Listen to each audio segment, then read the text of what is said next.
Hello guys, luto tayo ng udong guys. Normally ang nilalagay nila dito is sardinas. So babaguhin natin, upgrade natin ng konti. Gawin nating white sauce. So anak ko yung nagluto nito guys. Ito guys, nagprito lang siya ng ham and Chinese chorizo. So yan guys, minekos-mekos niya lang hanggang sa maluto yung yung Chinese chorizo and ham. Yan guys, pag ganyan na yung kulay nila, so pwede na yan guys, isunod naman natin yung ating sibuyas.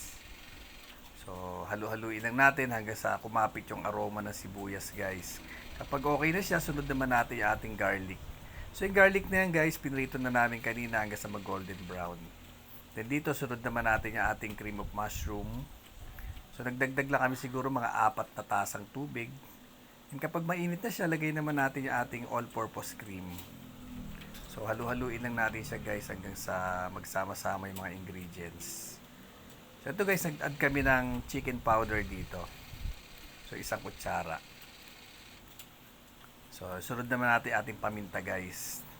Medyo dinamihan namin paminta, mas masarap kasi maraming paminta.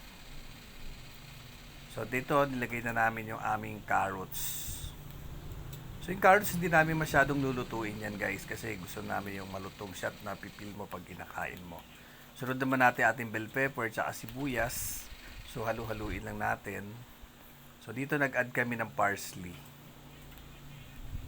So, yan guys. Haluin lang natin yung parsley guys. Tapos, maglalagay tayo ng cornstarch. So, depende to sa lapot na gusto nyo guys. So, dito nag-add kami ng medyo marami dahil gusto namin is mas malapot.